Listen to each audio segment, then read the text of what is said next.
To create the waterfall lace pattern in the Elizabeth Bennet sweater published in Tangled Online magazine, you'll need to print out your chart, and you'll also want stitch markers to separate these repeats here. And I also recommend that you use a highlighter to keep track of where you are in the row, and I'll be doing that with you. So what I'm going to do for this video demonstration is take you through one entire repeat of this lace chart so that you get a good idea of exactly what it's supposed to look like. So let's start. What I've done is created a little swatch here that is 10 stitches wide, and I've got my 6 stitches, which is the width of the repeat, isolated in the middle with these 2 markers. And you will probably want to isolate your repeats with markers too, at least until you get the hang of what the pattern looks like. So I'm just going to be knitting up to the marker and moving it where the pattern calls for and working these lace instructions with you. Alright, so starting at the bottom of the chart, we always work from right to left because that is the direction that you knit in. To start the first row of the chart, we've already done a purl on the wrong side, right? Because I've got a little stockinette stitch swatch here. So let's look at row number 2. We're always going to start in the bottom right hand corner and work this way because this is the direction that you go when you knit. So looking at this chart, we've got a yarn over, a slip slip knit, a regular knit stitch, a yarn over, a slip slip knit, and then a knit through the back loop. Alright, so let's do that together. I'm just going to knit right up to the marker,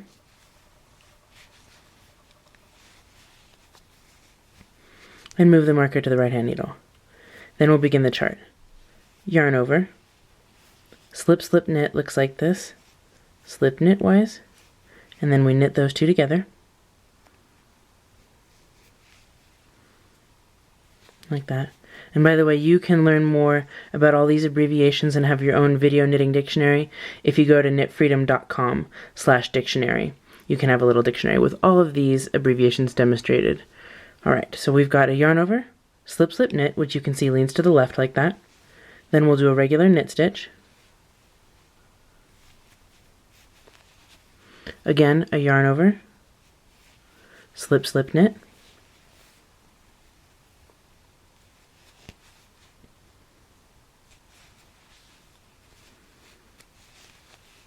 And we'll knit the last stitch of this repeat through the back loop. So it looks like that.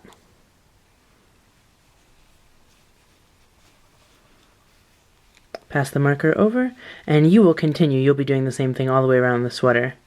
I'm just going to knit these last 2 stitches.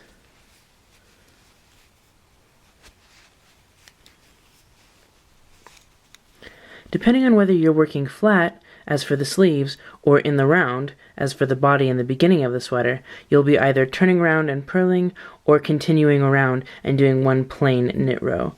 So I'm going to do a plain stockinette row. I'm just going to turn around and purl, and I'll meet you at row number 4. I've just completed rows 2 and 3. I can't mark off row 3 on my chart because it's not here, but I know that I've finished it because I'm back to the right side of my work again. And by the way, this is what it looks like when you're on the right side after having completed row number 3. Those are the 6 stitches of your repeat. You can see that our yarn overs have been knitted now, making these nice big holes. And there's our left leaning decrease and our plain straight up and down knit stitch, and another left leaning decrease and our little twisted knit through the back loop. So looking at row number 4, reading across here, it says move marker 1 stitch to the left. So I'm going to show you how to do that, and that's reflected in this chart. You can see by the whole chart moving over. Then we've got a knit 2 together, which leans to the right, which is why we have this right leaning slash, a yarn over, a knit through the back loop, which is the reason we have this gamma symbol is because the stitch twists, just like a regular knit stitch, only we twist it. And then another yarn over, a left leaning decrease, which is a slip slip knit, and then another knit through the back loop.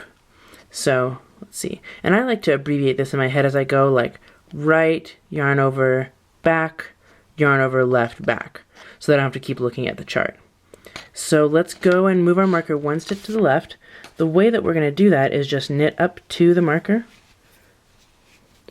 This basically means that you're going to be continuing you're going to be knitting your wrong side rounds, right? So you're just going to knit one extra stitch. Whoops, my yarn is a little fluffy here. Okay, so take that marker out, knit the next stitch, and then put the marker back in. So we've now moved it one stitch to the left. If you want to, you can move this one to the left now. We don't have to do that. Well, let's do it now just to not confuse you. You can take the marker out, like that, and move it over. That way when we get there, we're not going to be like, oh my gosh, I don't have enough stitches, what's going on? I don't remember, I was concentrating so hard on my lace. Alright, so we once again have 6 stitches in between our markers. Now following the chart, we have a knit 2 together,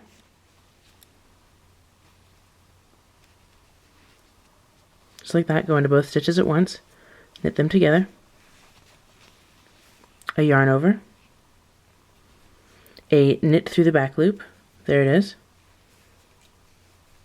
and you can check your work on that. You can see here it's directly over that yarn over from the last row. Looking at your chart, there it is, it's right over the yarn over from the last row, so you know you're on the right track.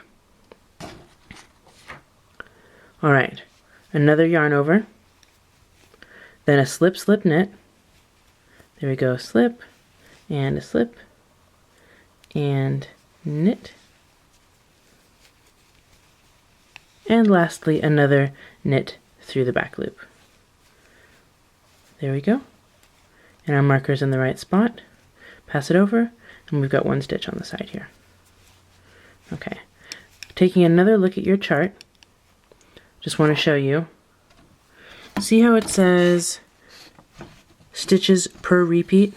So the number of stitches actually changes as we do some of these rows, but so just so you can check to make sure that you have the right number, we had 6, that's right, we're supposed to have 6 after this row, and we will. Okay? There they are, the 6 stitches. So we are on the right track. Go ahead and purl across your wrong side row or knit another round if you're in the round, and meet me back here. When we come to row number 6, we're going to learn a new stitch. Reading across the chart, we're going to move our marker one stitch to the left, do a yarn over, then we've got this little caret, which means slip 2, knit, pass, and it looks like this arrow because it's a centered double decrease, so the stitches sort of come together in a little pyramid like that. Then these little stitches right here are just no stitch, so just skip right over them. This is a yarn over, and then another slip 2, knit, pass. Also, be aware that when we finish this repeat, we're going to have 4 stitches between our markers. That is perfectly normal. So let's do row number 6. I have already started working up to my marker. Let me get all the way there. This is where you'll be when you are going to want to remove your marker. Knit one more stitch, since we're moving it to the left here, and then put it on your right hand needle. Now following the chart, we've got a yarn over, the slip 2, knit, pass. Go ahead and push your stitches up to the tips of your needles to make it easier. The slip 2, knit, pass, just insert your needle as if you're going to do a knit 2 together, just like that. Slip them to the right hand needle, knit the next stitch, and then pass those 2 slipped stitches over. There we go. And we're going to repeat the process. So yarn over, and then another slip 2, knit, pass. And you can see that I have removed I've removed that marker that was there. It was right here. I moved it already so that you wouldn't have to wait for me. And I don't have any more border stitches, so we're working right up to the edge here, which is fine. And you can see our little diamond pattern start to develop. This little hole was from the ostensible top of the diamond from down here, which we didn't do yet. So there's a little diamond pattern. It's moving along, and we've got 4 stitches between the markers. So go ahead and purl your next row and highlight off row 6 and meet me at row 8. For row 8, we're going to leave the stitch marker exactly where it is since we don't have any notes about it. We're going to do a knit through the back loop, yarn over, a regular knit stitch, yarn over, back loop, regular knit stitch. So you can say this in your head any way you want, like back, yarn over, knit, yarn over, back, knit. Let's do that together.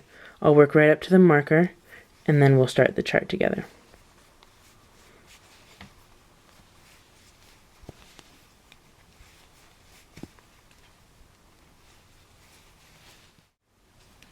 So just moving the marker to the right hand needle, we're going to do back loop.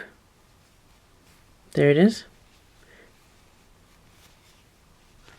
Yarn over, regular knit stitch, then yarn over, back loop, knit stitch.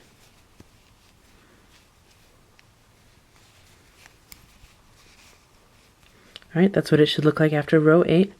Go ahead and work back across this row in stockinette. I'll meet you at row 10. For row 10, we move the marker 1 stitch to the right, then we go yarn over, slip slip knit, back loop, yarn over, slip slip knit, and then regular knit stitch. Move marker 1 stitch to the right is our first step, right here. So I'm going to knit up to 1 stitch before the marker. For you, you'll just be not quite completing your wrong side row on row 9. Right here, and this is where we want to move the marker. So what I like to do is just move this stitch to the right needle, take the marker off, move the stitch back to the left needle, and put the marker on. So we've now moved it 1 stitch to the right. Alright, now let's start our pattern. We go yarn over, slip slip knit,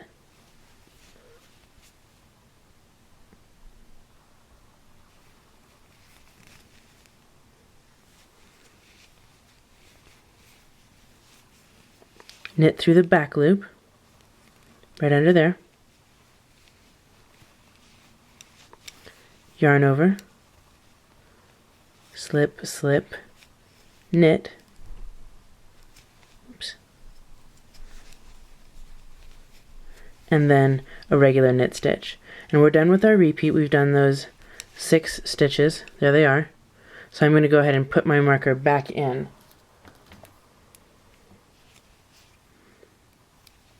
To help keep track of that.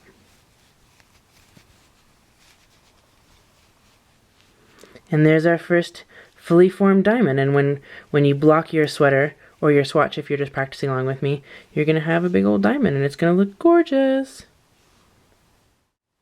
After you finish row 10 and 11, which is your wrong side row, you should pretty much be getting the basic idea of how this chart is put together. We've moved stitches, we've moved our marker to the left and to the right, and we've done everything that's on this chart. If you can look at row number 12, you can see that this knit 2 together, yarn over, back, yarn over, I do this right, yarn over, back, yarn over, left, back, so it's easy to think of. You can see that this is just a repeat of this row, only flip-flopped. We're basically starting, let's see, here it is. And there it is right here. It's not even flip-flopped. It is right, yarn over, back, yarn over, left, back. It's the same row. And on here, right? Row 6 is the same as row 14, only you can see that it's basically jogged by 3 stitches, which is half of our repeat. So row number 16 is the same as, let's see, it's the same as row number 8, only it's jogged by 3 stitches over. So keep on working on your own. I know you can do it. I'm just going to show you what it looks like after row 11. Like that, your full diamond. Just like that. And when you block it, it's going to look really pretty. And yes, this is on purpose. See how our slip slip knit comes over to the left here? That's actually good. You want to check that. You don't want it to be over to the right of your yarn over. So there it is, and we've started the bottom of our next diamond right there, and it's going to go like that. Alright, you've got everything you need to know to make the lace pattern on the Elizabeth Bennet sweater from Tangled.